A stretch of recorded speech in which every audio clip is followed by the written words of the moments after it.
let us know where you're joining from. You got any Halloween plans if you do Halloween? So I'm in London, and we got Alexei. Where are you today, Alexei? Amsterdam, as usual. Amsterdam. We got Aninda. Hopefully I said that right, in Palo Alto. So that's on the other side of the day.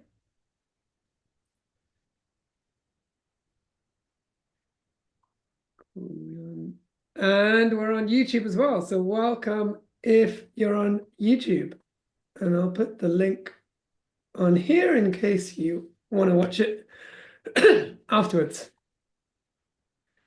Cool. So we give people a few minutes to join, and then we'll get started.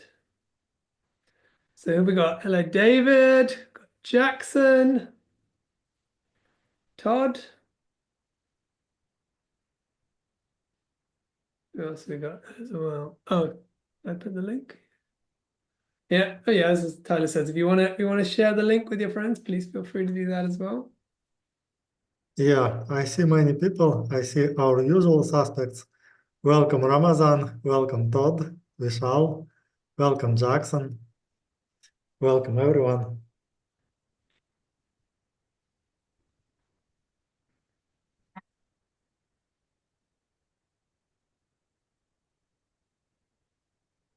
We will start in 1 minute or 30 seconds or Yeah, we need like 20 seconds. Need a little countdown timer in the corner.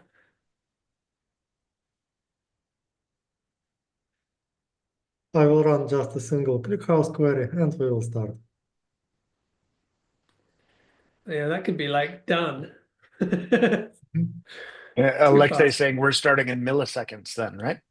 Yeah, exactly. So let's start. Let's start.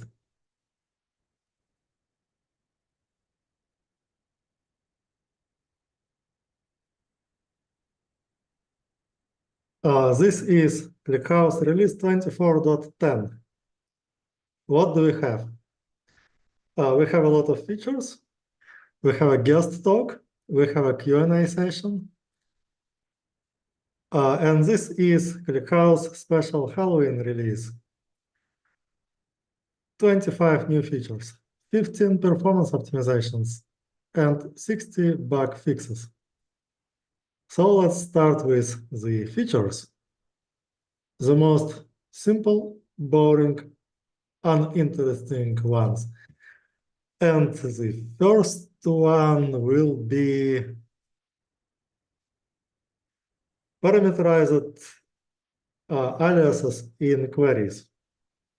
So in ClickHouse, you can write parameterized queries with a special syntax in these curly braces. You can put parameters instead of literals, like string literals, numbers.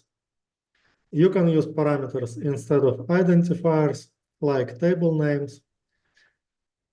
In the new release 24.10, you can also use parameters as the names for aliases.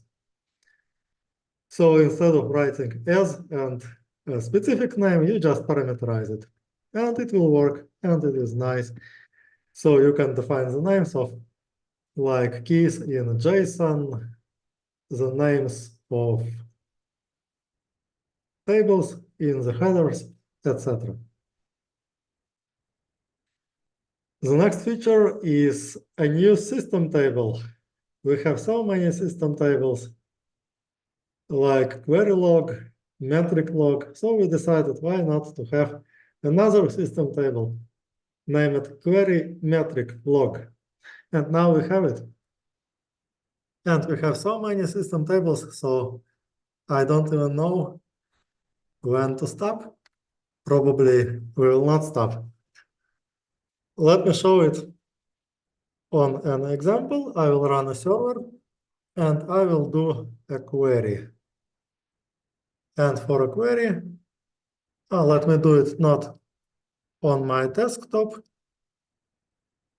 but on my server. And I will copy paste some queries for the for this experiment. Okay, let me use my machine, as I already have the server running. And I will need a query that will take some reasonable non-zero amount of time. It is not so easy because queries are usually fast, but let's try it. So I have a table with 100 million records, and this query took just an instant of time, 163 milliseconds. Actually, it is instant, but it is still interesting why it took 163 milliseconds. Maybe the last 3 milliseconds were not necessary for this query.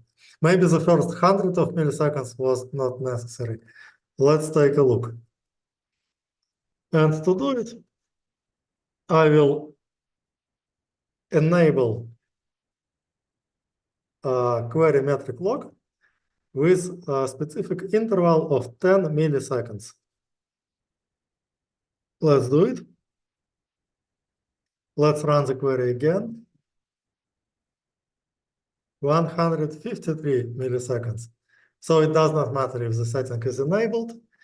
It does not have any overhead. And now let's take a look. What is actually the system query metric log? First of all, it has some data. And the data is recorded for every query. By default, it is recorded for every query each second. But we specified the interval of 10 milliseconds, so it will be recorded 100 times a second. And it has been recorded 16 times, which corresponds to the query runtime of 153 milliseconds. And what do we have inside this table? Describe system.query metric log. 780 columns. And there is a huge number of columns. Like for every metric, we have a counter. For absolutely every metric. And we have so many metrics. And everything is inside this table. And we even have a memory usage and query ID and event time. Let's use this table, at least for something. We want to check something interesting from it. Let's take the time, memory usage, and a couple of metrics. Profile event, like this. And the query ID, I should take it from the original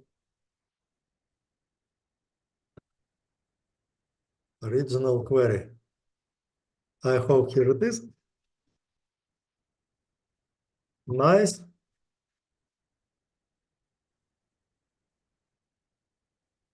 So the query started at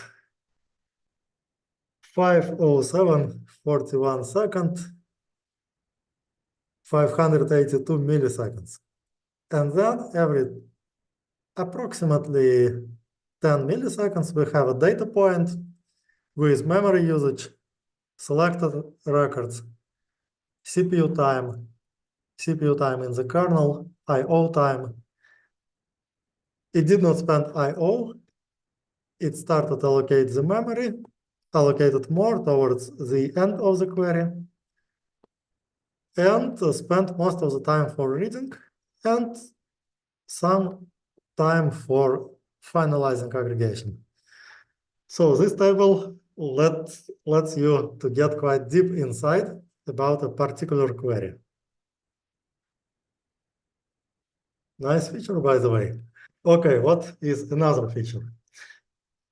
a command line parameter copy for ClickHouse local. I hope everyone already know about ClickHouse local. I hope you use it. It is a tool like ClickHouse inside just a command line tool. You can use it with all ClickHouse power, all ClickHouse queries, integrations, formats, just to process data in the command line, like to do format conversions. And with this copy argument, you can just do like here, convert between TSV and JSON. And it is as simple, it will work as simple as it gets. So you pipe TSV inside, you ask for JSON lines output, and it will do the thing. Probably it is the simplest way to do it. If you ask ChatGPT, if you ask Claude, it will not tell you this way because it is the new way in the release 24.10, and probably it will write you this Python script. I don't recommend to run page length Python scripts just for this task. But let's take a look. So, does it even work? Yes, it does. Here is TSV. And here is JSON. I can also write like this.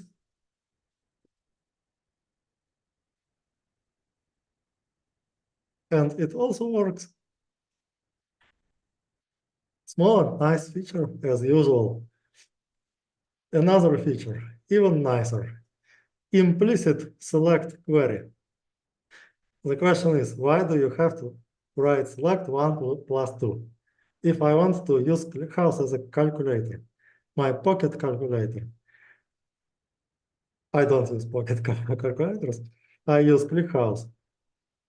So now you don't have to write select if it is a simple expression. Let's take a look. Here is ClickHouse local, and with this implicit select parameter, I can write like this. I can also run it in the interactive mode, and it also works. And most likely, we will set this mode by default in ClickHouse local. But you can also enable it in the server just using a query level or user level setting, implicit select. Another feature, a small feature for usability. If a setting has a Boolean value like true or false, 0 or 1, now you don't even have to write 1 or true in the command line. Just write it as a toggle and it will work. Just a small difference. I hope you will find it useful. And yet another feature about documentation. And this is not about documentation website, it is about documentation inside ClickHouse. So ClickHouse documents itself.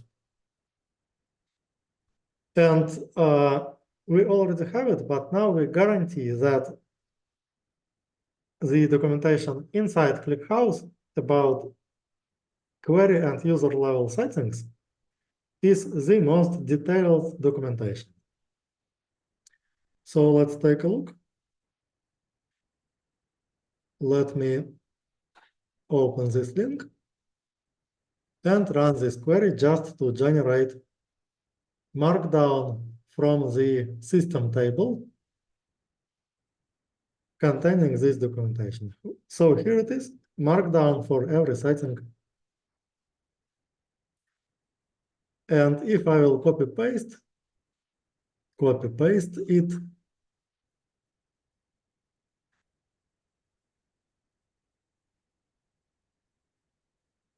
It will look like this.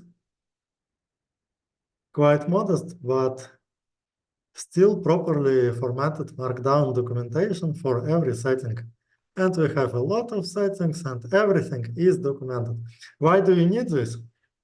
If you're not just using ClickHouse, if you are making a tool to query ClickHouse for interactive queries like a SQL console, like a development environment, just take this documentation and display it interactively.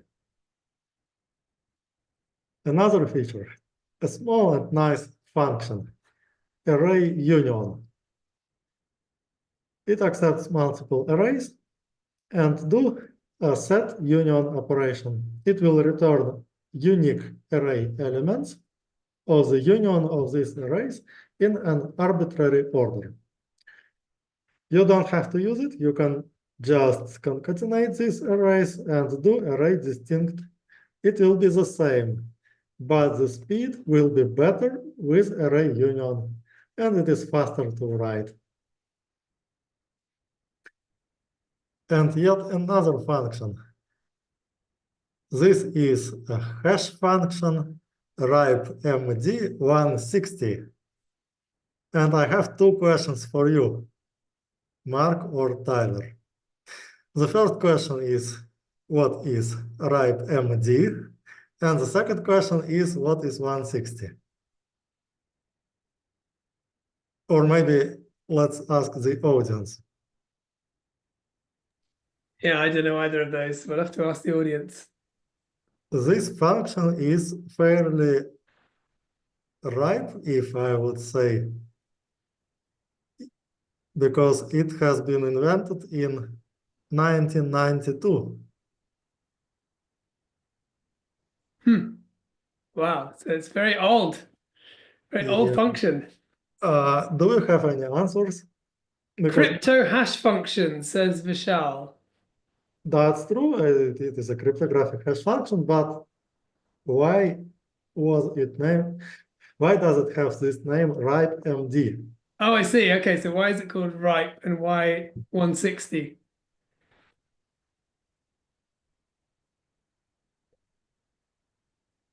I know what is MD. 160-bit hash? That's true. Okay, so got the 160. So Roman says MD is message digest, 160 is bit length. Kaushik says generally crypto functions have 128 or 256 bits. 160 is confusing. actually, Ramazan says race integrity primitives evaluation message digest. this is the most sophisticated answer. Did you copy paste it from This Wikipedia? might be some Googling, might be ChatGPT to answer for that Yeah. one. I'm not sure MD, is it message digest or Merkle-Damgard construction? I will be not surprised. Okay, but the point is, this function is used for Bitcoin. And probably you don't need to use this function. But a lot of people, a lot of companies use ClickHouse to store and process blockchains, including Bitcoin. And that's why now we have this function, and now it is easier to process blockchains in ClickHouse. Okay, another couple of features for improvements of Mongo DB engine.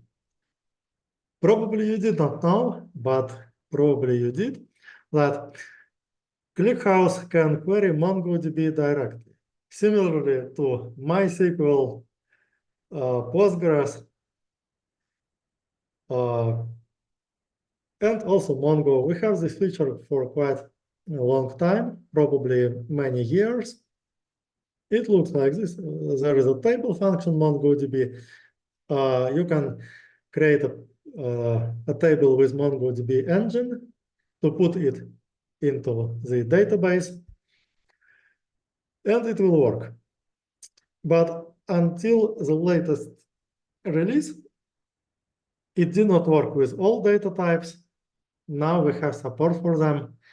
Now we also support Mongo DB schema, so you can specify the authentication host name and the database name as follows.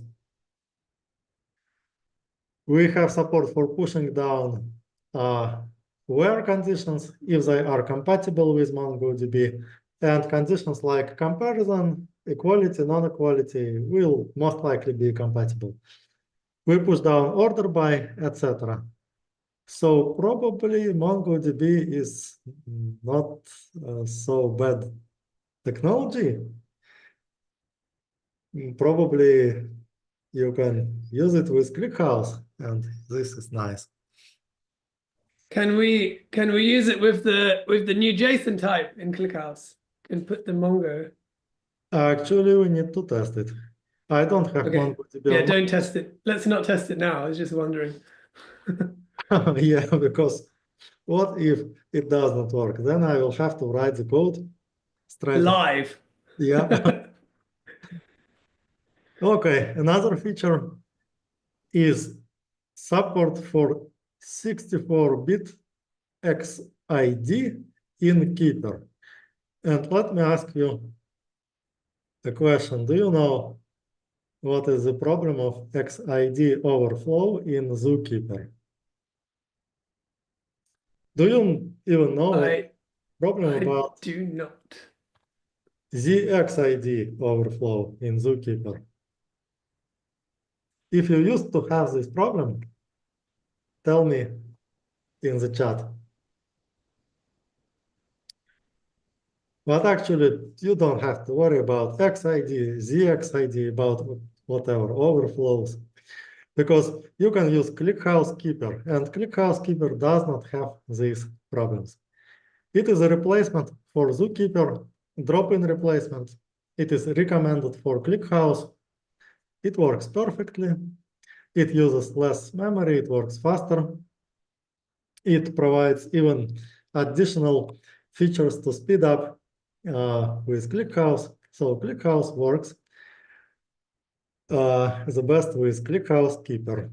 And you don't have to use Java-based applications in your infrastructure. Okay, what about optimizations? What about performance improvements? The first one is will be quite difficult to explain. It is optimization for merges, background merges. Recently, we had to optimize merging on a cluster with a very high ingestion rate, 400 million records per second. And actually, we aimed for 1 billion records per second. It might sound quite insane if you use some other system. For any database, this number is insane, except ClickHouse. For ClickHouse, it is real. It is just daily stuff that we have to do. And all of this on a cluster with shared storage. And this cluster had to concurrently assign merges across all these data sets. So how to do it? We had to visualize merges first. So we implemented a new feature named Merges Visualizer. It looks like a web page with a nice button play. And if you press this button, it will display live replay how merges have happened on your machine. It even has the sound. So you will get video animation plus sound. And probably this feature is useful for me, for my colleagues, But nevertheless, ClickHouse is open source, so I don't have this feature for everyone. And now it is available if you type merges in the browser, similarly to the Play UI, dashboard, and binary handles. Now we also have merges. Okay, another feature is optimization for parket. Since the latest release, we support filtering by embedded bloom filters inside parket files. The only problem is that most of parket files don't have bloom filters, and most of the engines don't write parket files with bloom filters. Currently, only Spark can do it, and only if you ask very gently.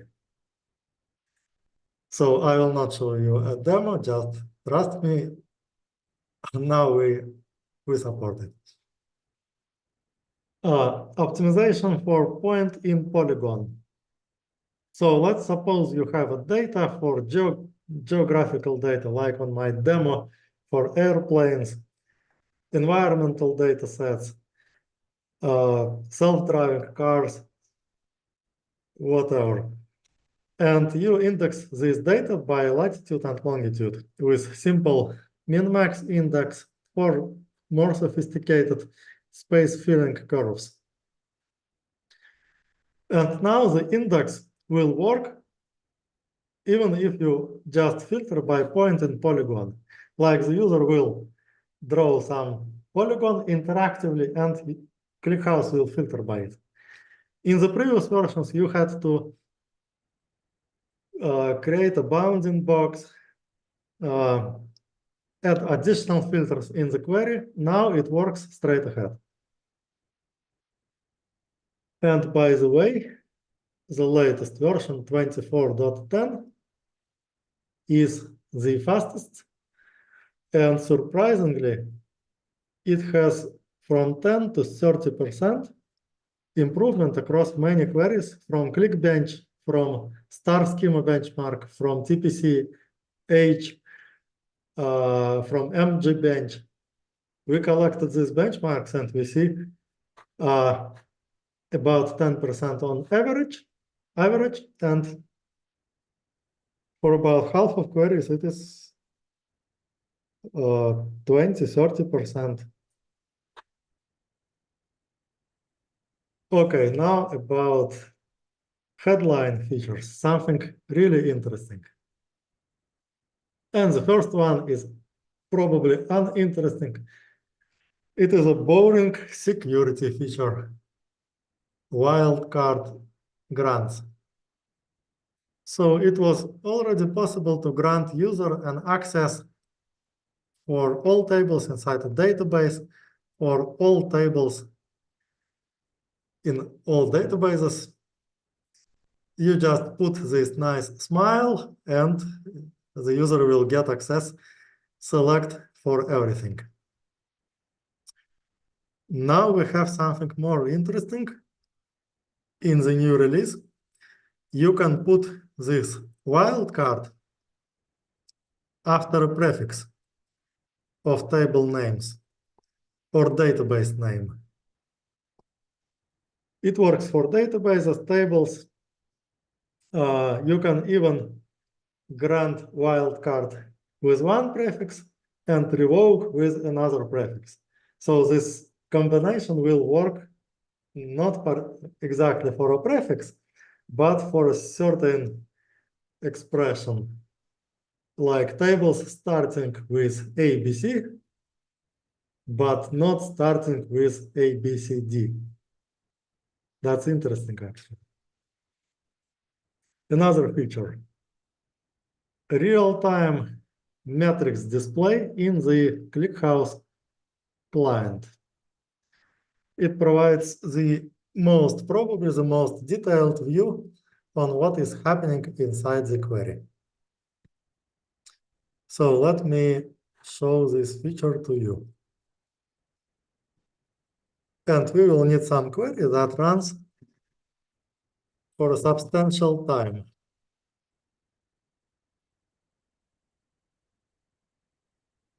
I will copy paste this query.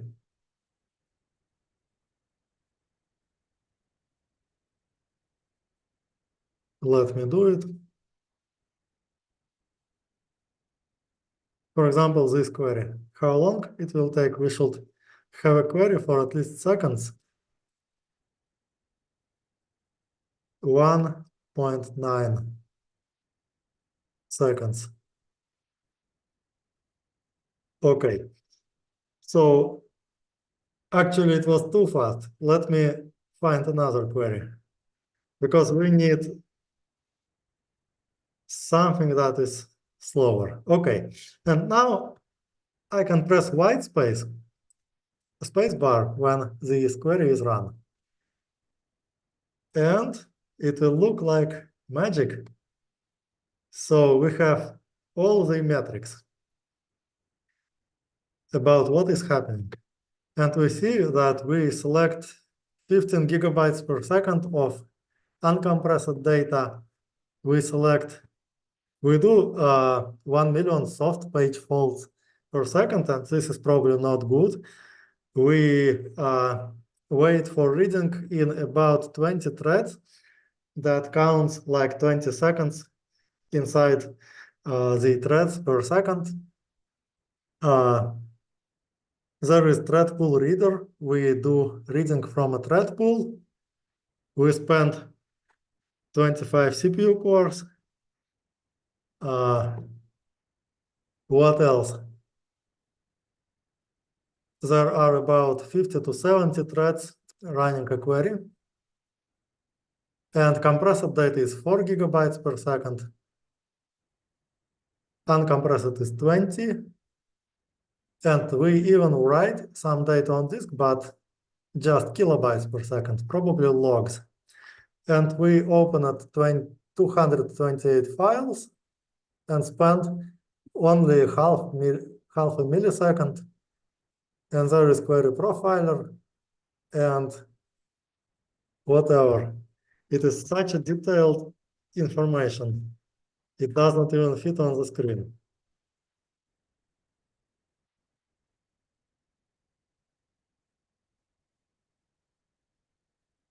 Okay, yet another feature is table cloning or branching or forking. You can name it as you like. And it looks as easy as create table, clone as another table. You can clone a table, then modify this table, and it will not affect the original table. It is like branching. It is similarly to just creating an empty table and attaching all the partitions from the original table, but it works as a single expression. And let's try it, how fast it will be. It is fast. Actually, it took 0 seconds. 45 milliseconds, but probably it is also unnecessary. So let's take a look. The original table has 99,997,000 of records, and the cloned table has exactly the same number of records with exactly the same data. No surprises. And yet another feature, caching for remote files. So let's keep in mind that we already have caching for merge tree tables over S3. If you have an S3 disk, you can create a cache in the local file system, and reading from this merge tree table will go through the cache. Write through cache, read through cache, etc. And this is not new. This exists for about 2 years. The new feature is caching for directly accessed files and data lakes.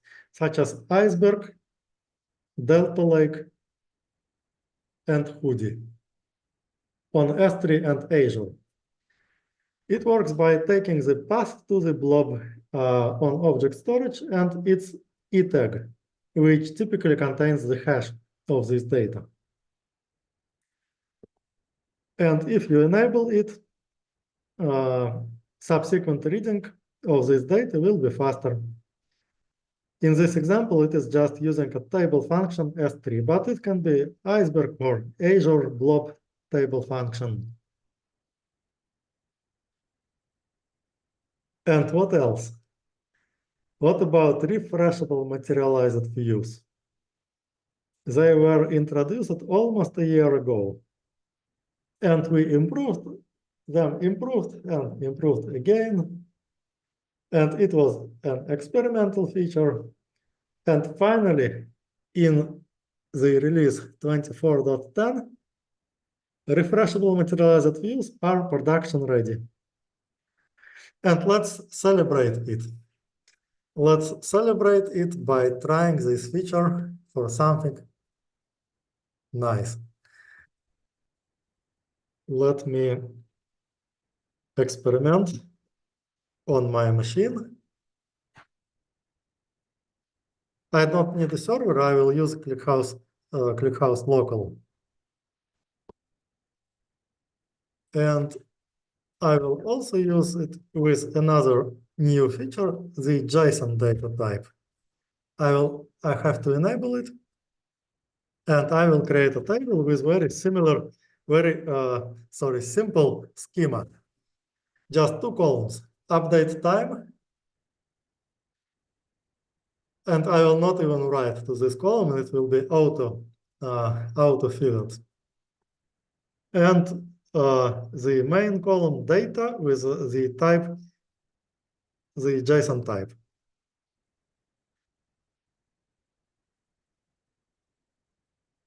And I will use materialized view to do something really interesting. So let me walk you through this query. Here is materialized view named Hacker News Updater. It will be refreshed every second. And every second, it will append to this table. And it will atomically append the result of this select query. And this select query will just take the JSON, rename it as data from URL, which is the API of Hacker News. And this is the API to take the main page. And we will construct this URL with a subquery. Inside the subquery, we will again call this API, take a list of the top stories, put it into curly braces, and the outer call to this function will interpret these curly braces as a enumeration and do a request for each of the enumerated URLs. Sounds interesting. Let's take a look. Now let's go and see if it has any effect. There is a system table to monitor refreshable materialized views. And it tells us that it is running. It was successfully running last time. It did something. And what did it do? Let's look at the result. It works. We have this data, and we can monitor the top page of Hacker News every second with just this number of lines of SQL. Magic. I like this feature so much, so now it is production ready. And another feature, it is not quite production ready, it is in beta, parallel replicas. parallel replicas were introduced not a year ago, 3 years ago, almost 3 years ago. And it came a long way. And now it is in beta. Let me quickly explain what it is. Let's suppose you have a cluster with, let's say, one shard and a couple of replicas, like 3 replicas. The question is, why don't automatically use these 3 replicas to parallelize the query? And parallel replicas is exactly for this purpose. I will not show you a demo because it is quite obvious. It will speed up the query linearly. And another new feature about the new experimental Json data type. So I already shown to you that it works. You can create a table with almost no columns. The only column that you have to fill will be data JSON. And you just pipe, dump, write everything that you have into this table. And I use it for web analytics. And these are real queries to calculate statistics by country distribution of ClickHouse packages on our website. And there is just a tiny detail that has changed in the new version. In the previous version, if you do this particular query, it will argue that it cannot, that the function match cannot accept a column data.url which has dynamic data type. And I had to explicitly cast it to the string data type. In the new version, it works out of the box. So every function automatically implemented and works for dynamic and variant data types. Okay, and now we have about 15 minutes for our guest. Welcome, Sai. Let me stop my video and switch. Stop my video and stop my presentation. Let's switch to the guest. Awesome. Right, Sai, do you want to try and share your screen? Yeah, let me share my screen 1 second. Let's see. Okay, 1 second. It's asking me to allow Zoom. I'll do it and I'll rejoin in like a second. Okay, should we do a question while you're restarting? Question for Alexei. Is it possible to clone the table from one database into another one in the same cluster? Yes, it is possible. So the database where the table is located, it does not matter if these tables are in different databases. What actually matters is that this table have to be of the merge tree family and have the same structure, the same primary key. So basically, if you don't specify the structure, if you do it like create table S, clone S, it will work. Cool. All right, Sai is back. We've got 2 other questions, but let's see if we've got time at the end. So, Sai, do you want to try and share your screen? Attempt number 2. Let me share my screen. Awesome. Can you see my screen? All right, awesome. I can see it. Awesome. I can see the ClickHouse website. Yeah, let me go to the Cool. blog and then, yeah. Hi, folks. Thanks for inviting me, Alexei.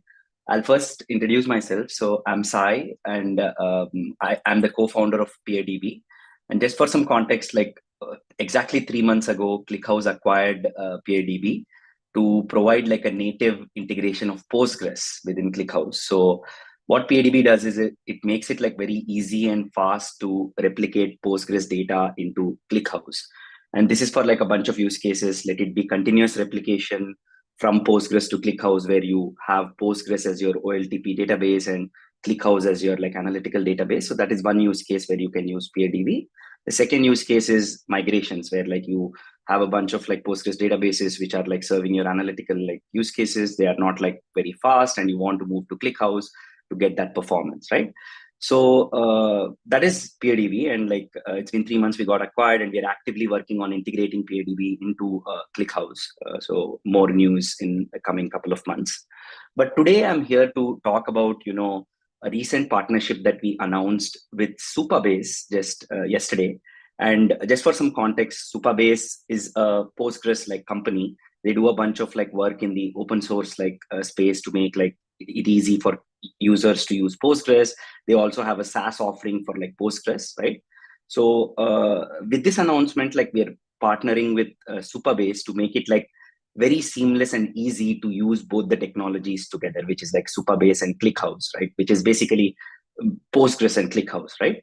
So we announced this partnership, and today I'm here to talk about a few features which we released as a part of this partnership. And I'll not like talk more. I'll just directly go into the demo and show you these features in action. So let's get started. So as I explained before, right? Like, so I have PeerDB, which is like this data replication tool from Postgres to ClickHouse. I have this running in the cloud, but PeerDB is also open source. So you can like just like go to the repo, like spin up a Docker like container and like get started, right? So I have PeerDB running, and I have like PeerDB has a concept of like peers. So I have my ClickHouse peer, which is a ClickHouse database running in the cloud already created, right? So next, what I'll do is I'll go ahead and add the Postgres peer. So let me click on this 1 second. Let me go to the new peer. So this is how you can add peers, right? So if you see, as a part of this partnership, we added a native integration of Supabase, right? So if you click on this, right, under the covers, like it natively adds the Supabase database. So you don't need to explicitly, add credentials and like, the host name, etc. Rather, it uses native OAuth and adds Supabase, right? The only thing I need to do is, for security reasons, I need to specify the username and password, right? But then it pulled the host name, the port, and stuff like that, right? And it also would, like, if you have a bunch of like Supabase like databases, right, it would like, give you a list through which you can choose like what you want to like replicate to ClickHouse, right? So let me validate this peer. So it checked like whether PeerDB has the right like replication permissions, like etc., right? So that's what validate does. I went ahead and added the peer. So if you see, I have 2 peers. One is the Postgres like Supabase peer. Next is the ClickHouse peer. The goal of this demo is to show you how easy it is to start replicating data in Postgres to ClickHouse, basically. So let me go to mirrors. So in the PeerDB world, mirrors are nothing but they are replication jobs. They are responsible for replicating data from Postgres to ClickHouse. I'll go ahead and create the CDC mirror, and CDC is like change data capture. So it helps you replicate like any DML or like DDL operation, right? Which includes like insert, update, delete as they happen in Postgres. You can replicate in real time to ClickHouse, or even like DDL operations like adding new columns, right? If you add a new column in Postgres, that also will be replicated automatically to ClickHouse. So I'll choose this, and I'll call this as Supabase to CH replication, right? I'll choose the source peer as like Postgres, which is the Supabase peer. I'll choose the target peer as the ClickHouse peer, right? And then you have a bunch of options. I won't go into detail about them, but then the useful option is like sync interval, which defines the real-timeness of the sync, right? Like, so you can go as low as like 10 seconds, 5 seconds. We have customers who are doing it like less than 5 seconds as well, right? So I'll do it 10 seconds. And then you have like a list of tables that you can choose, right? So let's go ahead to the public schema in Postgres, and I'll choose the events table, right? So this is the table that I'll be replicating to ClickHouse, and my ClickHouse database is running on the cloud. So you don't see that table here yet, right? Like, because I've not yet like, started the replication, right? So let me go to the PeerDB UI, and here I chose the table. Then you have a bunch of options on the ClickHouse side, right? Like the replication is very native. So like, you get to choose like what is the table engine, right? Let it be replacing merge tree or a merge tree. We plan to add more like table engines down the line, but as of now, this is what we support. You can also define like the ordering keys as a part of your like mirror, right? Like, so what ordering keys you want on the target table, right? And there are some caveats around ordering keys, and like, we wrote like a solid doc which captures this piece, but you also have that capability where you can define the data model on like ClickHouse, right? So with that, like I chose the events table, and this is what I want to replicate to ClickHouse. And let me validate the mirror. Let's give it a second. Okay, the mirror is valid. So it did all the checks, whether like, there are right permissions on both sides, like, etc., right? So let me go ahead and create a mirror.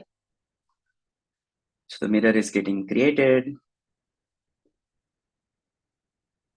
Okay, let's give it a few seconds for this to come up, right? In the meantime, we provide like a bunch of like native features, right? Like, for example, you have the logs where you can see like what are the active logs that are going on PADB side, right? You can also configure alerts, right? Like where you can say that like, okay, for Slack and email, right? I want to configure alerts for my replication slot size. Just for some context, like replication slot is a data structure on Postgres, which is responsible for like CDC. So it captures like these inserts, updates, and deletes, and PADB consumes this replication slots and pushes it to like, ClickHouse, right? One important thing to keep in mind through this replication process is to make sure that the replication slot size is in check, right? So PADB already like does a bunch of optimizations there where we always consume the replication slot, but then it is still recommended that you create like a alert to monitor the replication slot, right? So you have alerts, right? And then let's go to the mirror and let's see whether it is, what's going on here, right? So let's go to the initial copy. Okay, looks like it's already done. So it took like 15 seconds to do an initial copy of like this events table, which has like 1.04 million rows, right? So that was pretty quick, right? Now let's go to, ClickHouse, see whether this table is there. And if you see the public underscore events table like came up. So it just like took 15 seconds to do this load, right? And if you see the under the covers, right, like the replication tool did the right like data type transformation. It created the table automatically. If you see, it's like doing a replacing merge tree with like event ID as the order by, which is the primary key on Postgres. You can also like, as I said, like define your own ordering keys, right? So let's go ahead and, quickly query this table. And here, if you see, those rows should be there here, right? Which is 1.04 million rows, right? In the next part of the demo, I'll show you incremental load, right? Now I'm in Supabase, right? Supabase also provides like a very sleek UI you're seeing here, right? And this is the events table that we were like, that we replicated, right? And if you see, it has like same 1.04 million rows. Next, what I'll do is I'll insert some rows into the events table, right? And let's see whether this data is replicated to ClickHouse, right? So let's go to PADB. Let's go to ClickHouse directly and keep running this query, the count, right? Like in around 10 seconds, the data should be there in ClickHouse. So let's give it like a few seconds. Awesome. So the count changed, right? So it was within 10 seconds, the data in like, Postgres continuously got replicated to ClickHouse, right? So this is the CDC, the change data capture, the incremental like load bit, basically, right? So you can use PADB for two use cases, either continuous replication or like, a CDC, which is or continuous replication, or like migrations, where like you do one-time migrations like to ClickHouse and then move your analytical workload to ClickHouse, right? So this is the first part of the demo. So the first thing that we did as a part of this partnership is we added native integration of Supabase into for like Postgres replication, right? And the second demo I'll show you is something very, very interesting, right? So what I'll do is I'll first go ahead and create a parameterized view on ClickHouse, right? And I came to know about this feature very recently and I was like very, very impressed, right? So here I'm creating like a parameterized view, which gets me the user count per user, right? Like, so I'm doing an aggregation, right? And then let me query this like parameterized view. And it says that for user ID 1, there are around 1051 events, right? So this is what I created on the ClickHouse side, right? Now let's go to Supabase, right? Supabase has an extension in Postgres called as ClickHouse underscore FDW, right? Which lets you query ClickHouse from within Postgres, basically. So extensions are like libraries in Postgres. So Supabase created this extension ClickHouse_FDW, which lets you query like tables in ClickHouse, right? They also made improvements as a part of this partnership to make it very easy to query data in ClickHouse, and I'll be showing you those improvements as a part of this demo, right? So let me go ahead and create that extension. So the extension is called as wrappers, right? I create that extension on Supabase. I'll create the foreign data wrapper, which is like ClickHouse_FDW, which is what I was talking about, right? And then in Postgres, right, I'm letting what server is like ClickHouse, right? So here, if you see, I'm creating a server and I'm pointing to the right, like ClickHouse cloud database, right? So this is where I enter my username, password, credentials, etc., right? So this is a test database, so like password is fine. And then next is I create like a foreign table here, right? If you see, where I have the user analytics table, right, which is pointing to the parameterized view that I created, right? Like which is user count, right? So this is the cool bit where like you can point like foreign tables, not only to like normal tables in ClickHouse, but you can point them to parameterized views, basically. And there is a benefit which I'll talk about, a big benefit of this, right? So once I do this, right, I can go ahead and query this like parameterized view. Here I'm running queries on Postgres, right? But then it is querying ClickHouse under the covers, right? So I got the result like where user ID 1 has like 1051 events, right? And as I'm doing it through a parameterized view, the query is fully pushed down, right? Like, so the entire aggregation is fully pushed down, right? So prior to this recent improvements, you were not able to push down joins and aggregations through ClickHouse_FDW, right? But now by creating this parameterized view, you can push down more complex like operations like joins and aggregations. Here I'm pushing down an aggregation, a group by, right? And as you guys know, ClickHouse is like amazing for like aggregations, right? You can also do joins, right? Here I'm querying like this foreign table with like a local table users, right? So this is where you could run a query which queries both like Postgres and ClickHouse, right? Like, so here I'm running a query which like actually queries the users table, which is local, and gets me the metadata that the user is John and like the user performed like 1051 events, right? So yeah, so this is the demo. So I showed you 2 bits. One is like use PADB like to make it very easy to like start replicating data from Postgres, Supabase to like ClickHouse, right? The second is you could use the ClickHouse_FDW like foreign data wrapper to start querying like ClickHouse from Postgres, and you can use the parameterized view to push down more complex queries. Thank you. So yeah. This looks really amazing. A question from me. I'm curious, what is the largest table in Postgres ever replicated to ClickHouse? Great question, Alexei. So the largest database I would say is around 26 terabytes, basically. And the table was around 8 to 10 terabytes, basically. And 8 to 10 terabytes, the initial load with PADB took around like 1-2 days, right? Like, and that is quite a bit because like you'll finally get like throttled on Postgres, basically. So like if you, this is super optimized where like in 1-2 days, like the initial load was done. And then the continuous load was like, latency of like less than 10 seconds. So yeah. That sounds great. I'm also curious what is the largest Postgres database in the world, but I'm not sure if you have the answer to this question. I think the largest Postgres database, like I have worked with Postgres databases that are like over a petabyte, but remember that like they are manually sharded or use like a sharding database, right?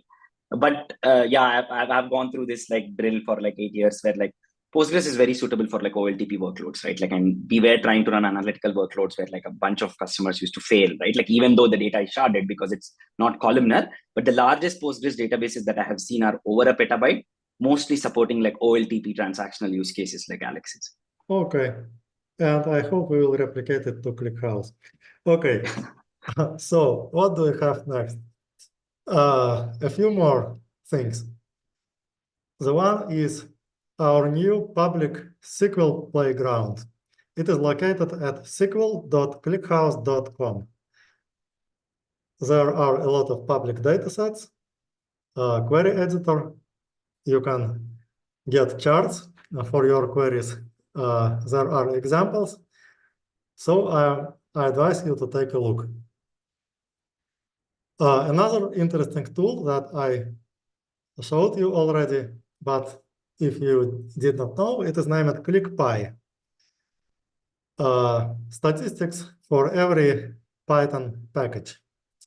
And now we have a new feature, actually a few new features inside this tool. You can look at every dependent package or every dependency for every selected package. For example, here is the data for our ClickHouse driver, ClickHouse Connect.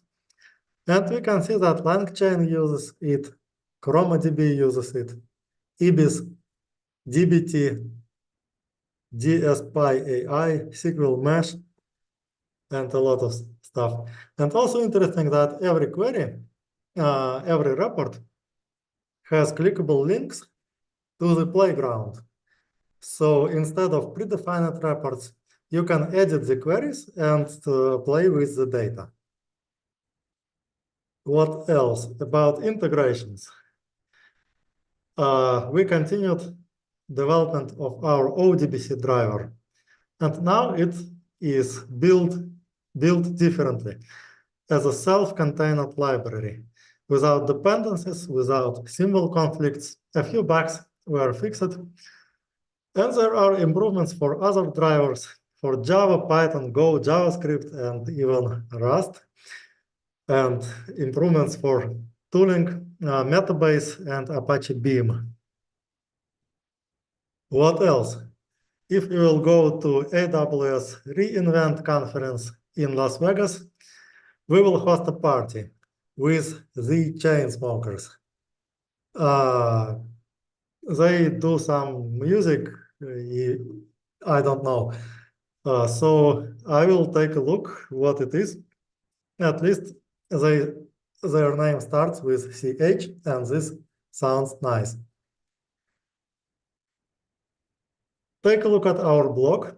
We have a nice article about the internals of the new Json data type, or details of our partnership with Supabase. A walkthrough how to implement single-page applications powered by ClickHouse, how to start with data preparation, data cleanup, and the example uses the public data from New York City about their public transport. A lot of customer stories, migration stories. So take a look at our blog, and now we have 1 minute for the rest of your questions. Okay. One of the questions, how long will Json be experimental, the data type?